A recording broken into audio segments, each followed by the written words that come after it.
አደገኛው ምዕራፍ ጀመረ። ኢትዮጵያን እንደ ኮሎኒ እና እንደ ጎረቤት የጽምዶ ስትራቴጂካል ወይስ ታክቲካል?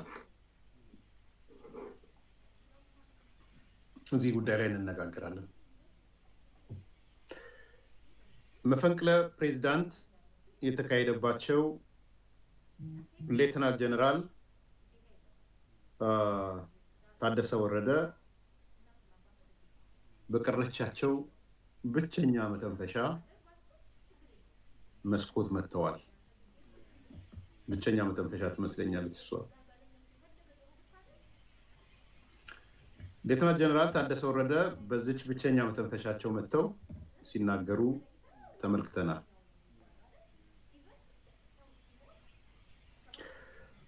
እቺ ብቸኛ መተንፈሻ መስኮት የፕሬዝዳንቱ ጽህፈት ቤት የፌስቡክ ገጽ ናት።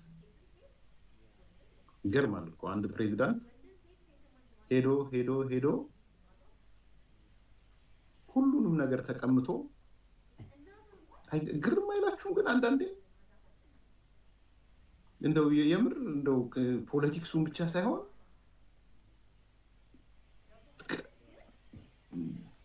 ቀምተ አሁን የቀረው የፕሬዝዳንቱ ፌስቡክ ነው። ምናልባት የፌስቡኩ ፓስወርድ ወይ እሳቸው ዙሪያ ያሉ ሰው ነው ማለት ነው።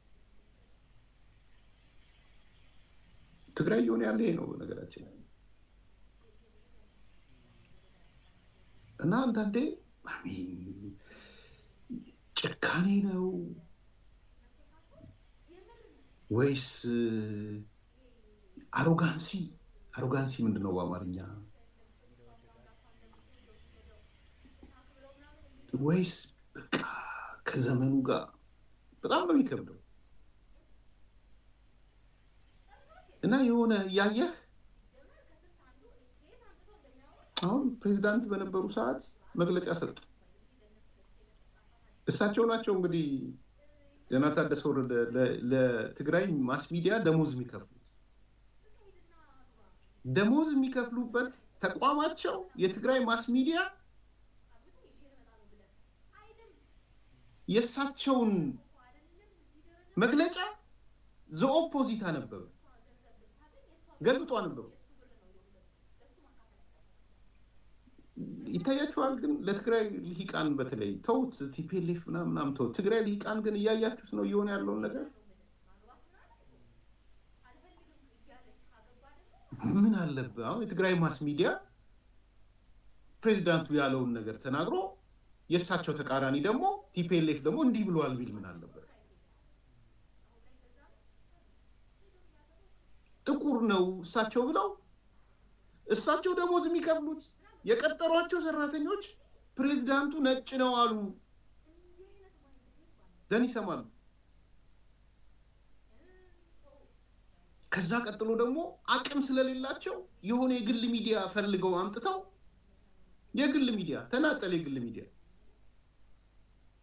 እኔ እኮ ያልኩት እንደዚህ ነው፣ በትግራይ ማስ ሚዲያ ላይ በተቃራኒው ቀርቦብኝ ነው ትላለ። የትግራይ ሊቃን ራሳችሁን እያያችሁ ነው። አያሳፍርም? እብሪተኝነቱ አያሳፍርም? ነግበኔ ያስብለው? ፖለቲካችሁ ይሄ ፖለቲካ የትግራይን ኮሚኒቲ ከፍታ እርከን ላይ የሚያስቀምጥ ነው።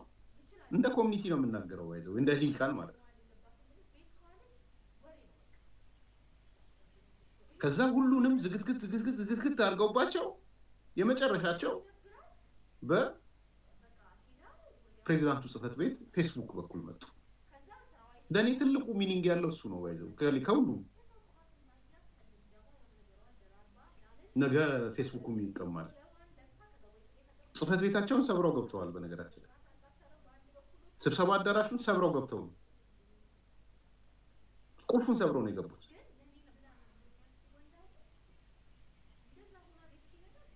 በአስተዳደር ደረጃ ቁልፍ ሰብሮ የሚገባ ስታገኙ ምን ማለት ነው? ይህ እኮ የሞራል ዝቅጠት እኮ ነው። ዲኬይ ኦፍ እንትን እኮ ነው፣ ሞራሊቲ ነው።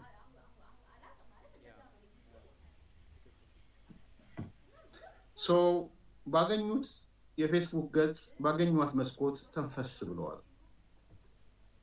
ጥሩ ነው መተንፈሳቸው። ምን ተነፈሱ የሚለው ላይ ትንሽ ላንስ። አንድ 4-5 ቁም ነገሮች ተንፍሰዋል ጀነራል ታደሰ ወረደ። አንደኛ፣ ተመርጠናል የሚሉ አካላት ዛሬ በክልሉ ጊዜያዊ አስተዳደር የካቢኔ ስብሰባ አዳራሽ የካቢኔ ስብሰባ ማካሄዳቸው ሰምተናል፣ አይተናል።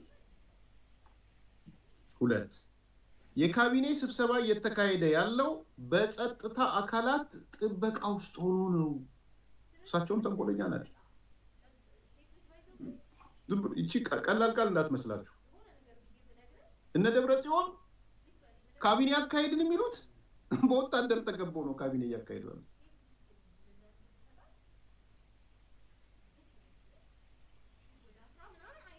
በቃ ታንትኑ ታጣቂው ዙሪያውን ከቦ ነው ውይይት እያደረጉ ያለው። አይቀርም። በጣም ቀላል ቃል እንዳይመስላችሁ ይሄ። ምክር ቤት ስብሰባ ሲገቡ ወታደር ምናልባት 2 ዙር 3 ዙር ስብሰባ የሚያደርጉበትን ቦታ ይከባል ማለት። መጀመሪያ የት እንደነበሩ ነግረናቸዋል። ከነ ሆቴሉ ነው የነገርናቸው አይደል? አትረሱም። ለረጅም ጊዜ የነበሩት ሌላ፣ እኛ ከነ ሆቴሉ የሚደርሰንን ነው የተናገርነው። አሁን መቀሌ ላይ ልክ ሲመጡ ግን መቀሌ በወታደር ተከበው ነው እያደረጉ ያሉት እንጂ መቀሌ ስብሰባ ሲያደርጉ የነበረው አክሱም ስብሰባ ሲያደርጉ የነበረው አክሱም ስብሰባ ሲያደርጉ የነበረው አትራኖስ የሚባል ሆቴል ነው። አትራኖስ ፋንቲስ ሆቴል የሚባል በብዛት ያደረጉት። የሚያድሩት ደግሞ እንገራችሁ እንዳደነግጡ ከዛሬ ጀምሮ እንዳይቀይሩት። የመኝታ አልጋቸው ደግሞ ኮንሱላር የሚባል ሆቴል ነው። ሆቴላችሁ የምታድሩበት ሆቴልም ይታወቃል። እስከዛ ድረስ ነው የሚታወቀው እንቅስቃሴያችሁ። ስለ አክሱም ቅድም ያወራው ስብሰባ የምታደርጉበት የምታድሩበት ማለት ነው። ስለዚህ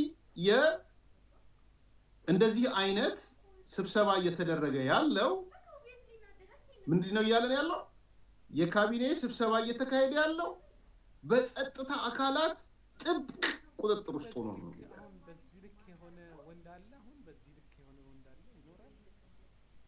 ሶስተኛ፣ እነዚህ አካላት ችግሩን በውይይትና የጋራ መግባባት እንዲፈታ ያቀረብነውን ጥሪ ወደ ጎን ትተውታል። ውይይቱ አስፈላጊ የነበረው ይህንን አይነት እርምጃ ተከትሎ ሊመጣ የሚችለውን ጉዳትና መዘዝ ለማስቀረት ሲባል ነበር። እንነጋገር እንወያይ ሲባል እምቢ ያሉት የሚመጣውን መዘዝ ለማስቀረት ነበር። ከዛ 5ኛው ስቴትመንት ነው ከባድ። ጀነራል ታደሰ ወረደ የተናገረ እንዲህ አለ። በዛች ብቸኛ መስኮት ማለት የጀነራሉ ብቸኛ መስኮት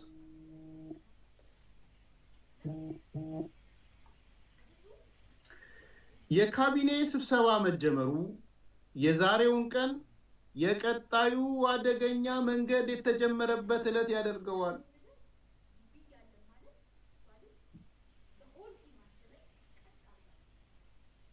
ይሄ በጣም ከባድ ንግግር ነው።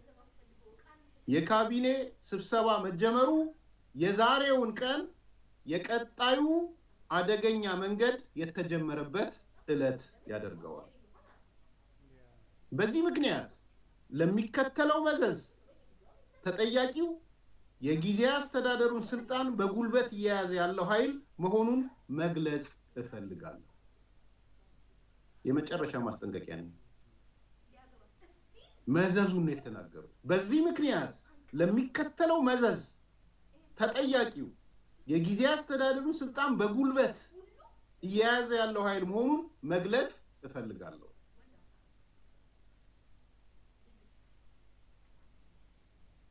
አይ ቲንክ እስከዛሬ ከተናገሩት ስትሮንጉ ይሄ ነው። መዘዙን ነው የተናገሩት። ምን ያመጣል ለወደፊት ነው የምናየው። እኔ ግን ያው በእሳቸው ላይ ያለኝ ሪዘርቬሽን እንደተጠበቀው ነው። ከባድ መግለጫ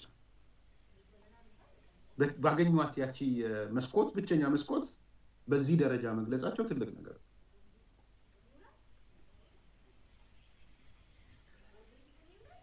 መዘዙ ምንድነው? እሳቸውም አልገለጹትም። ምንድነው መዘዙ የሚለውን ነገር ግን ግልጽ ነው። መዘዙ እጄ የለበትም ነው እያለ እጄን አንስቻለሁ እያረጋችሁት ያለው መዘዙ ተጠያቂው እናንተ ናችሁ ነው እያለ እናንተ ናችሁ ተጠያቂ። ጊዜ አስተዳደሩን እያፈረሳችሁ ያላችሁት፣ ካቢኔ ስብሰባ እያደረጋችሁ ያሉት፣ የቀጣዩ ቀን አደገኛ መንገድ የጀመራችሁት ባይዘዌ የጀመራችሁት ነው የተባለ ማጀመረው ለሚለው ጥያቄ ከዚህ በኋላ ጀነራል ታደሰ ወረደ ባይናገሩም ችግር የለውም። ባይናገሩም ምንም ችግር የለውም። ከዚህ በኋላ አይ ቲንክ ስራቸውን ሰርተዋል፣ ይበቃል። እስካሁን ያላቸው ችግር እንደተጠበቀ ሆኖ እቺ መስኮት መዘጋቱ አይቀርም፣ ግን በቂ ነው። ማጀመረው ለሚለው ንገሩት። ለሲሲ ለልደቱ አያሌው ሲሲ አድርጉለት። ወይስ ጀነራል ታደሰ ወረደንም እንደ ጌታቸው ረዳ ሞተብኝ ብሎ ይመጣው? ጀነራል ታደሰ ወረደንም እንደዛ ብሎ ይመጣል ነው። ምክንያቱም ጌታቸው እንዳለው እነ አንቶኒ ስልጣን የሚፈልጉት በትግራይ ወጣቶች ደምና አጥንት ነው የሚፈልጉት። ለዛ ነው አጥንትና ድመት ነው የሚፈልጉት። አጥንት በትግራይ ወጣቶች አጥንት በትግራይ ወጣቶች ደም ነው የስልጣን ጥማታቸውን ካገኙም እሱም ያገኛሉ ብዬ አላስብም። የጥላቻ ጥማቸውን ብሎ ይሻለኛል። ዛሬ ግን ጀነራል ታደሰ ወረደ የመጨረሻውን ቃል ነው የተናገሩት። አይዊሽ እኔ ቢያደርጉ ጥሩ የሚመስለኝ፣ ከዚህ በኋላ ብዙ መስኮት ላይ የሚወጡበት እድል አለ ብዬ አላምንም። ከሆነ ሰየው መስኮቷን ካገኟት ግን ፌዴራል መንግስቱ ጣልቃ ግባ ማለት ነበረባቸው ብዬ አምናለሁ። ማለት ጀነራል ታደሰ ወረደ ጣልቃ ግባ አትግባ ስላለ የሚቀየር ነገር የለም። በጣም ግልጽ ነው። በዚህ የኢትዮጵያ ህገ መንግስት ጀነራል ጻድቃን ማነው የክልል መንግስታት መሪዎች ይግቡልን አይግቡልን ብሎ የመጠየቅን የግድ አደረገው ፌዴሬሽን ምክር ቤት እስከወሰነ ድረስ። ህገ መንግስቱ አደጋ ላይ ወድቋል ብሎ ፌዴሬሽን ምክር ቤት ከወሰነ ፌዴራል መንግስቱ ጣልቃ ይገባል። በማን ሲታዘዝ? በፌዴሬሽን ምክር ቤት ሲታዘዝ። ሰው የጀነራል ታደሰ ወረደ ማዘዝ አለማዘዝ ጉዳዩ አይደለም። ግን ለሳቸው እንደው ይሄን ስቴትመንት ከተናገሩ አይቀር ከአቅሜ በላይ ነው የሚል ነው የመጣ ያለው።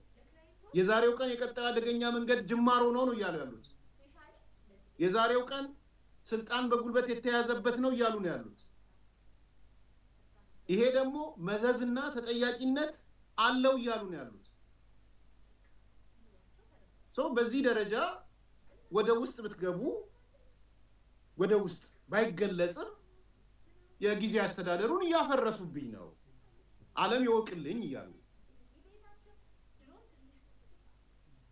ግን በቀጥታ ፌዴራል መንግስትም ይድረስ ለፌዴራል መንግስት ብለው ቢጽፉ ከዚህ በላይ የሚመጣ ነገር የለም።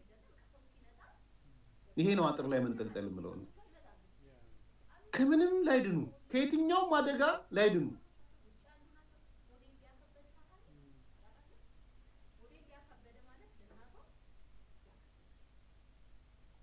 ለሳቸው ግን የግድ እኮ ነው። ነገ ከነገ ወዲያ ግድ ነው ጆን። አሁን እሳቸው እኔ ያየውባቸው ባህሪ ምንድነው? ፌዴራል መንግስቱ በጥሩ ለትግራይ ህዝብ እንዳይታይ ይፈልጋሉ። አሁን ይገባኝ። አንዱ የጀነራል ታደሰ ወረደ ትል አንዱ ችግር ለፌዴራል መንግስቱ እሳቸውም ጥላቻ አላቸው። በትግራይ ህዝብ ዘንድ በጥሩ እንዲታይ አይፈልጉ። ስለዚህ የትግራይ ህዝብ ፌዴራል መንግስቱ ላይ ጥሩ ስሜት የለውም ወይም ኤሊቱ የለውም፣ እኔ ግባብል ጠላት ሆናለሁ፣ ስለዚህ ከጠላትነት እንዳይወጣ ፍላጎት አላቸው። ይሄ በጣም መሰሪነት ነው። በጣም ኤክስትሪም የሆነ ምሽቁቅነትና መሰሪነት፣ እስስትነት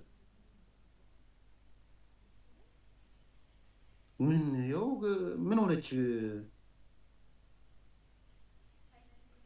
ኬሪያ? ከፌዴራል መንግስት ጋር ካልሰራን ከማጋ ነው የምንሰራው? ምን ሆኑ ሌሎቹ ጫካ የገቡት ልጆች ምን ሆኑ? እንደዚህ አይነት በጣም መሰሪነት ነው። ትንታኔ ምንም ችግር የለውም። ፌዴራል መንግስቱ ይኸው ያቋቋምከው ጊዜ አስተዳደር ፈርሷል። እነዚህ ሰዎች ይኸው የዛሬውን ቀን ቀጥተኛ አደገኛ መንገድ ጀምረዋል። የጊዜ አስተዳደሩን በማፍረሳቸው ተጠያቂ ናቸው። በጉልበት ነው እየያዙ ያሉት። ፌዴራል መንግስቱ እወቀው ማለትም እኮ ይቻላል። ጣልቃ ትግባ ብቻ ሳይሆን እንድታውቀው ፈልጋለሁ። እንድታውቀው ከዚህ በኋላ ከኔ ጋር ያለ ሪሌሽንሺፕ በእነዚህ ጉልበተኞች ምክንያት አንችልም፣ ኃላፊነቴን መወጣት አልችልም ማለት እኮ ይቻላል። የምችልበት ደረጃ ላይ አይደለም ያለው። ቁልፍ ሰብረው ገብተዋል። በዛ ደረጃ የሚኖር ከሬጅ ቢኖር ጥሩ ነው። ካልኖረም ግን የዛሬው መግለጫ ከባድ መግለጫ። ህወሓትም ያወጣው መግለጫ አለ። የትግራይ መንግስት ካቢኔ ለመጀመሪያ ጊዜ ስብሰባ አካሂደናል ብለዋል። የጽህፈት ቤት በር ሰብሮ ምናምን የገባው ካቢኔዎቹ ስማቸው ዝርዝራቸው ምናምን ተገልጿል። እንግዲህ ምንድነው አሁን ሌላው ችግር የእሳቸው የካቢኔ አባላት በአብዛኛው ቲፒኤልኤፍ ናቸው። ተመልሰው መጡ ስብሰባ። ለምሳሌ አማኑኤል አሰፋ ተመልሶ መጥቷል። ከደብረ ጽዮን ጋር ቁጭ ብሎ አይታችሁታል። ምክትል ፕሬዚዳንት ሆኖ ማለት ነው።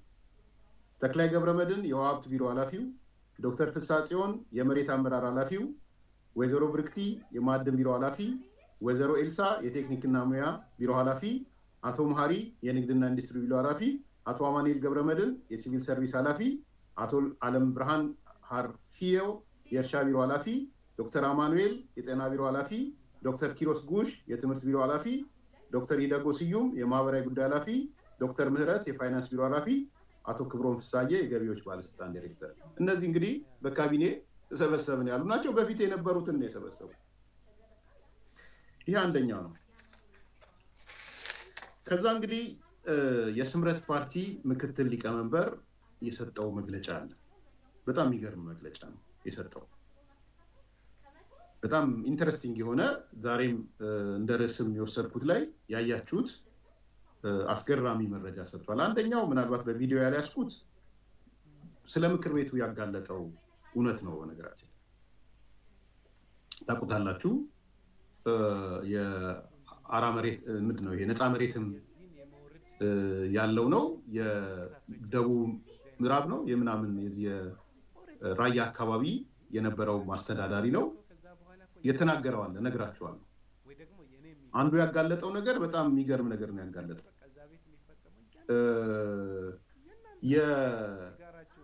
የእሱ አካባቢ የዞን አስተዳዳሪ መጨረሻ ላይ ወጥተው ያባረሩት ማለት ነው።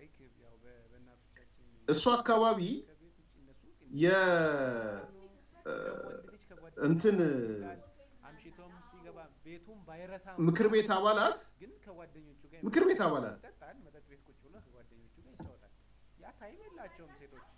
12 ነበርን ይላል ሀፍቱ ኪሮስ የሚባለው ነው። 12 የዛሬ 6 ዓመት የተመረጠው ላይ 12 ነበርን ይላል። አሁን ተጠራ የተባለው ምክር ቤት ማለት ነው ደቡባዊ ዞን ነው። ኦኬ ደቡባዊ ዞን ሀፍቱ ኪሮስ ማለት ነው። ይሄ ተሰበሰበ የተባለው በነደብረ ጽዮን የተጠራው ምክር ቤት ደቡባዊ ዞን ነው። ኦኬ ከደቡባዊ ዞን ከሆነ ወይም ደግሞ ሀፍቱ ኪሮስ ካለበት ዞን እሱን ጨምሮ የምክር ቤቱ አባላት ብዛታቸው 12 ነው። የዛሬ 6 ዓመት ተመረጥን ያሉ ማለት ነው። ከ12ቱ 8ቱ የሉም።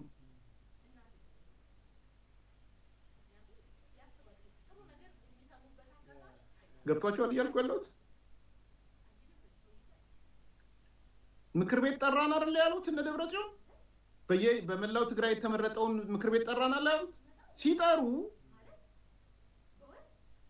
ከሀብቱ ኪሮስ የሚባለው ዞን 12 ሰዎች ነበሩ የነበሩት። ሀብቱ ኪሮስ ከ12ቱ 8ቱ የሉ፣ 4 ብቻ ነው ያሉት። ከአራቱም አንደኛው እርግጠኛ አይደለም ልጁ ሀብቱ ኪሮስ። that means 33% ብቻ ነው የተገኘው፣ 66% የለም። እና ምን ይላል? እርግጠኛ ነኝ ተመሳሳይ ቁጥር በየቦታው እንደዛ ነው።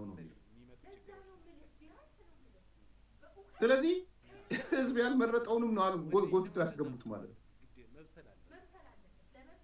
እንደው የሆነ ምርጫው ተካሂዷል ፌር ነው እንቀበላቸው ቢባል እንኳን ከእነ ሀብቱ ኪሮስ ዞን 66% የሚባለው የምክር ቤት አባል የለም፣ ወደ መቀሌ አልሄደም። አንዱ ነገር የሚያነሳው እሱ ነው፣ አንዱ የሚናገረው ማለት ነው። ሁለተኛ በጣም የገረመኝ የማናውቀው አይደለም ግን ከነሱ ሲነገር እንግዲህ ማዕከላዊ ኮሚቴ የነበረ ሰው ነው የህወሓት። እነሱ የሚያስቡታል ኢትዮጵያን እንደ ኮሎኒና ኢትዮጵያን እንደ ጎረቤት ነው የሚያስቡት። ቲፒኤልኤፍ ኢትዮጵያን ኮሎኒ ነው የሚያስባት፣ ጎረቤት አድርጎ ነው የሚያስባት።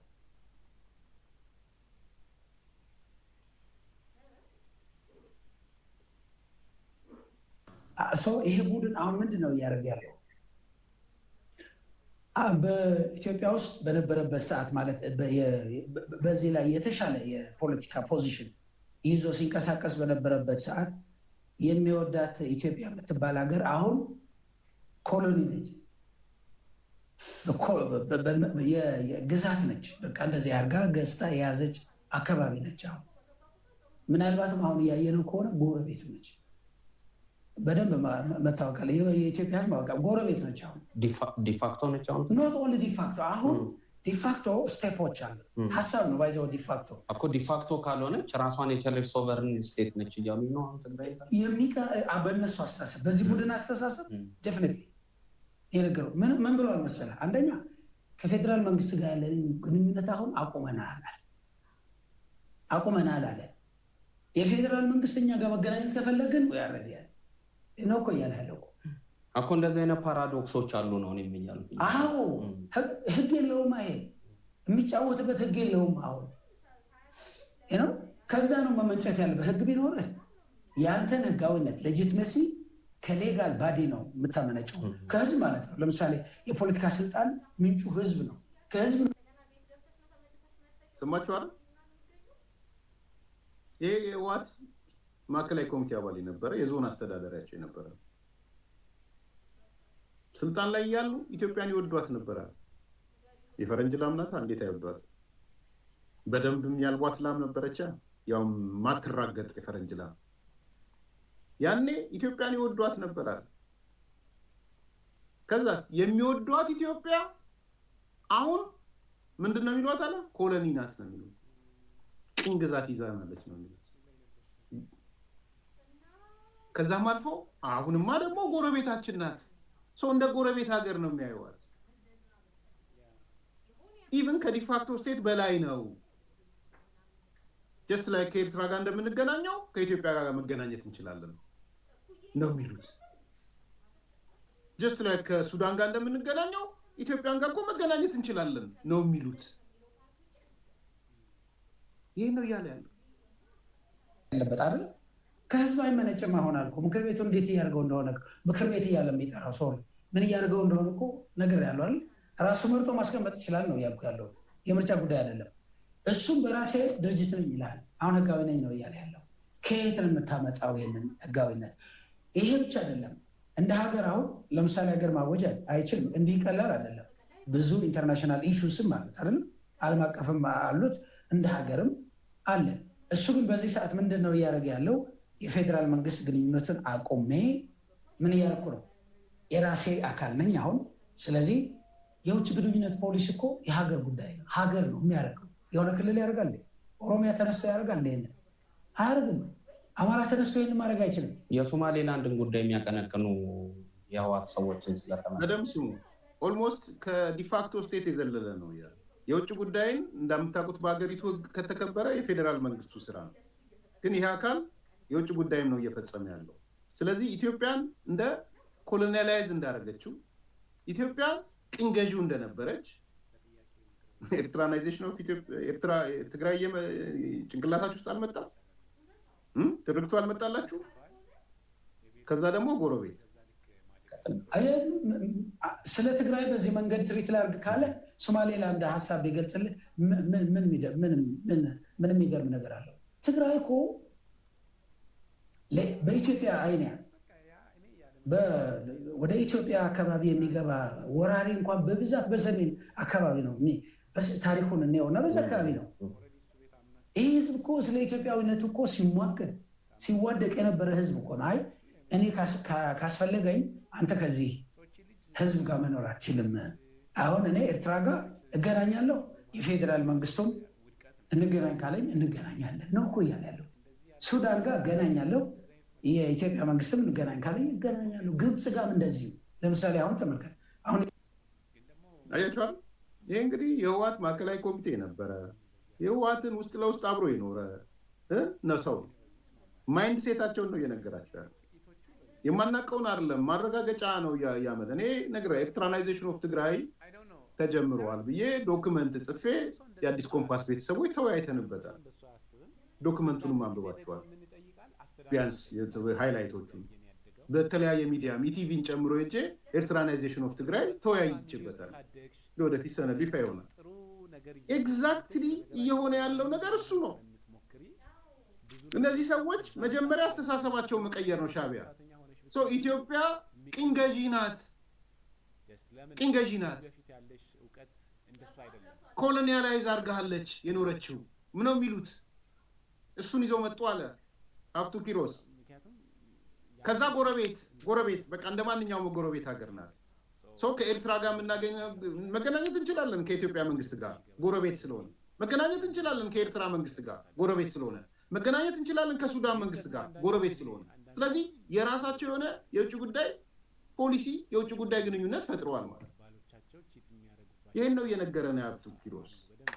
ኤርትራናይዜሽን ኦፍ ትግራይ በዚህ ልክ ነው እየሄደ ያለው። ቀጠለ።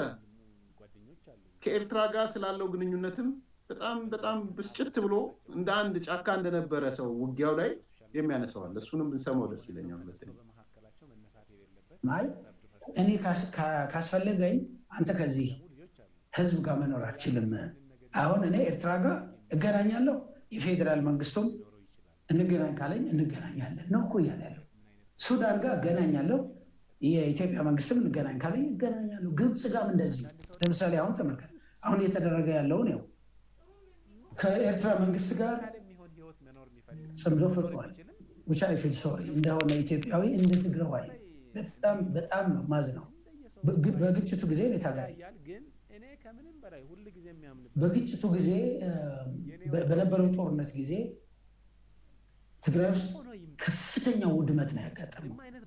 በጣም ከፍተኛ የሆነ ውድመት።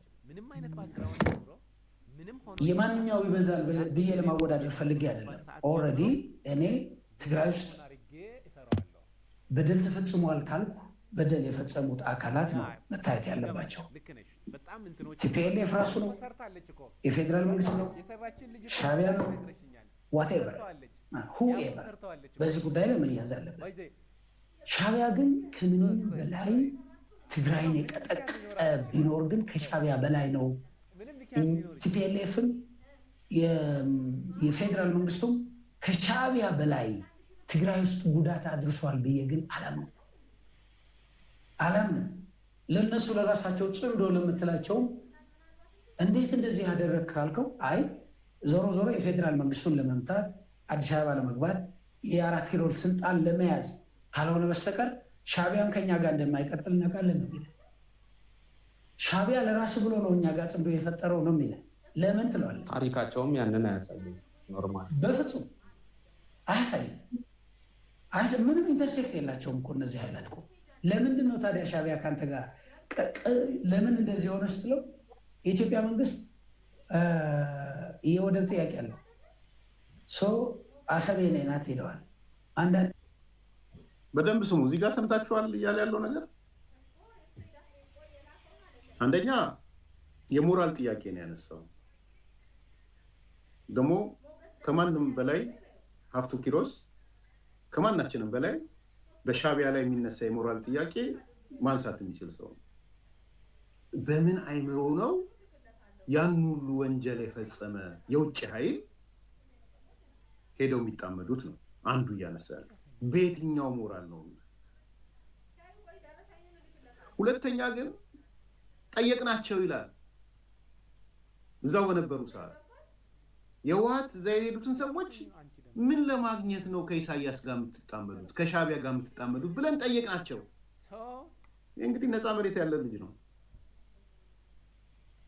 ስንጠይቃቸው አይ እኛ እኮ እናውቃለን ሻቢያ አብሮን እንደማይዘልቅ እናውቃለን። ይሄን ደግሞ ነግሬያቸዋለሁ። ፍስሐ መንጁስ የታጣቂዎቹ ስብሰባ ላይ ተገኝቶ ሲያብራራ ምን አላቸው? ጀነራል ፍስሐ መንጁስ ኤርትራ ስለወደደች አይደለም ከኛ ጋር የሆነችው፣ ከዚህ በኋላ ኤርትራ ነው እንጂ የምትፈልገን እኛ ብቻ አይደለም የምንፈልጋት፣ ሁለታችንም እንፈላለጋለን ነው ያላቸው።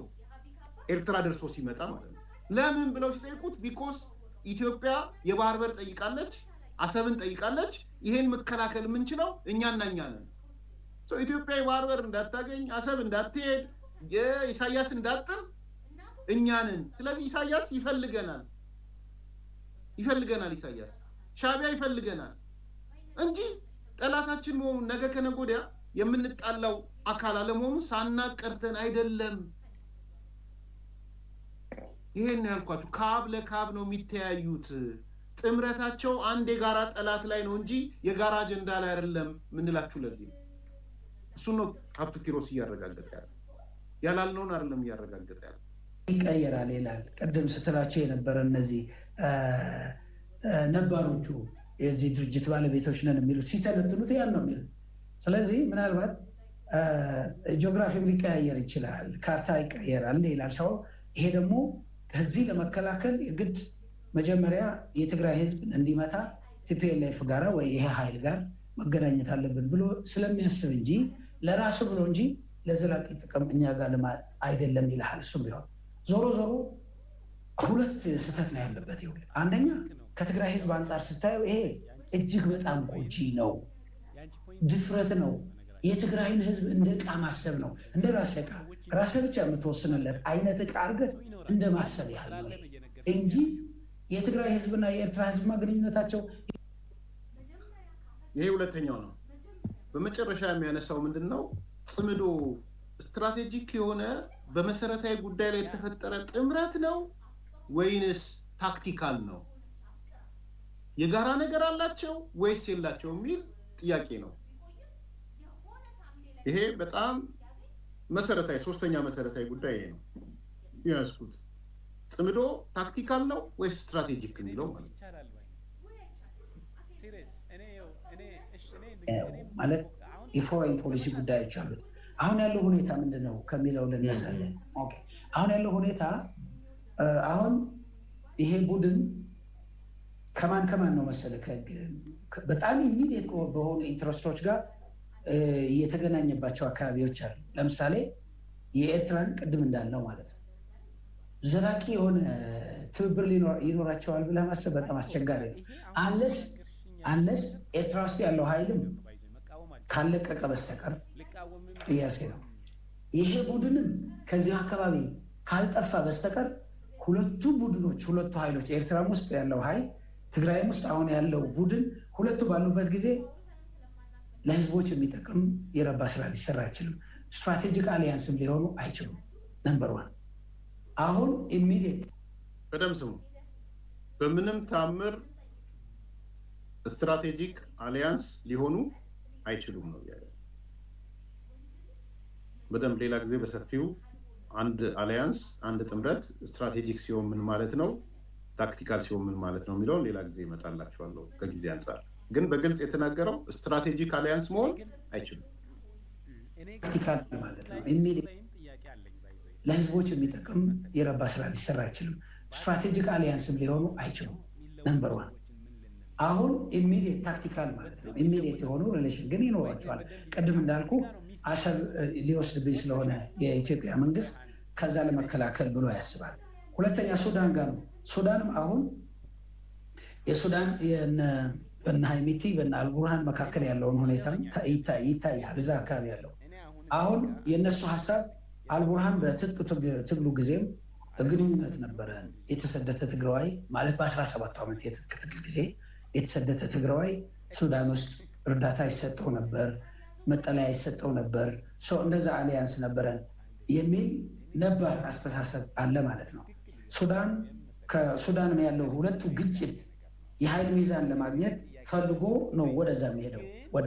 ወደዚህኛው ኃይል መጠጋት የሚፈልገውም ይሄ ነው። የተወሰነ ኃይል አለ፣ አርብ ሰብዓ ለምሳሌ የሚባል አለ እዛ አካባቢ። ያንን ባላንስ ለማስያዝ ነው የሚጠቀመው። የግብፅ ደግሞ ስትራቴጂክ በሆነ ከኢትዮጵያ ጋር ያለውን ልዩነት እናውቃለን። የውሃ አብዮትን እናውቀዋለን፣ የውሃ ፖለቲካውን እናውቀዋለን። በዛ ምክንያት የተፈጠሩ ነገሮች እንዳሉ ይገባኛል። አሁን የፌዴራል መንግስቱ ራዘር ይህንን ስራ በኃይል አይደለም ማለት በኃይል ምንድን ነው ሙሉን ሪፖርተር ጋር ሄዳችሁ ስሙ። ክፍል 1 እናመሰግናለን ሪፖርተር። ሳምራይዝ ሳደርገው 4 ነገሮች ነው ያነሳው፣ እኔ የታዘብኳቸውን ብቻ ማለት ነው ለማጠቃለል። አንደኛ በተለይ ስለ ምክር ቤቱ ያነሳውን ሄዳችሁ ስሙት። ይሄ አሁን የተቋቋመ የተባለው ምክር ቤት የለም ነው ያለ፣ በህይወት የለም ነው ያለ። ፊዚካሊ እንኳን የሉም። ከሱ ካለበት ሀብቱ ኪሮስ ካለበት ዞን አንዱ ትልቁ ዞን ነው እንግዲህ ከትግራይ ውስጥ ካሉ ዞኖች ትልቁ ዞን አንዱ ዞን ነው። ከዛ ተከውክለው የሄዱት ከ12 ናቸው። ከ12ቱ 8ቱ የሉም። ያ ማለት 33% የሚሆነው ብቻ ነው የሄደው። 4 ሰው ነው የሄደው ነው። ይሄ ደግሞ የሁሉም ዞኖች ነው እያለ ያለው። ስለዚህ የሰበሰቧቸው ሰዎች እነ ደብረ ጽዮን ስራ አስፈጻሚ መረጥን፣ ምክር ቤት መለመን ቢያንስ ከ50% በታች ናቸው። አንድ ቁም ነገር እሱ ነው። ሁለተኛ እነዚህ ሰዎች ኤርትራናይዜሽን ኦፍ ኢትዮጵያን በደንብ ከዚህ በፊትም እንደምታውቁት የመገንጠል ጥያቄ ሲያነሱ በማኒፌስቷቸው ላይ ትግራይ ትገነጠላለች ሲሉ እንደ ኮሎኒ ነው ኢትዮጵያን ሲያዩት የነበረው። ኮሎኒ የሚለውን ነገር ለኤርትራ ከተቀበሉ ለኢትዮጵያ ይቀበላል፣ ለትግራይ ይቀበላል። ስለዚህ የኮሎኒ ስሜት ነው ያላቸው። የቅኝ ገዢ ናት ኢትዮጵያ ብለው የሚያስብ ትርክትን ያላቸው ደን ደግሞ ጎረቤት ሀገር አሁንም ቢሆን ከኢትዮጵያ ጋር መነጋገር እንችላለን ከፌዴራል መንግስት ሲሉ ጀስት ላይክ ከግብፅ ጋር መነጋገር እንችላለን፣ ከኤርትራም ጋር መገናኘት እንችላለን፣ ከሱዳን ጋር እንደሚሉት ያኔ ትዝ ይላቸዋል ኢሳያስ አፈወርቂ ጋዜጠኞች ሄደው እነ ምርጥ ጋዜጠኞቹ ይሄ ሲያትል ያለው እነ አብርሃ ሄደው ለምንድን ነው ከኢትዮጵያ ጋር ስለ ውህደት ምናምን የምታስቡት ሲሉት ተቆጥቶ እኔ ጋር ነው ያነሳው። አብርሃ ሲያትል ጋዜጠኛ አብርሃ ተቆጥቶ ኢሳያስ ለምንድን ነው ከሱዳን ጋር ማጠይቁን? ለምንድን ነው ከግብፅ ጋር ማጠይቁን? ለምንድን ነው ከሶማሊያ ጋር ማጠይቁን? ምንድነው ዋት ዘ ዲፈረንስ? ኢትዮጵያ የምትሉት ለእኛ እኮ ኢትዮጵያ ማለት እንደ ጅቡቲም ናት፣ እንደ ሱዳንም ናት፣ እንደ ሶማሊያም ናት ነው ያላቸው። ዘሴም ስቶሪ ታሪክ ራሱን ይደግማል ቧልተኛ በሆነ መንገድ ቧልተኛ። ከዛ ሶስተኛ ያነሳልን ነገር ሻዕቢያ እና ህወሓት የፈጠሩት ጽምዶ ካብ ለካብ የሚተያይ ነው። ሁለቱም ውስጣቸው አንደኛው አያምንም ይናገራሉ። እሱ ነው ያለ። አራተኛ የነገረን ነገር ጽምዶ ስትራቴጂክ እንትን የለው፣ የጋራ የሚሄድ ነገር የለው። ታክቲካል የሆነ ሁሉም የራሱን አጀንዳ በኪሱ ከቶ የሚንቀሳቀስበት እንደሆነ ነው ያነሳ። ሙሉን ሪፖርተር ላይ ሄዳችሁ ስሙ። መልካም ቀን።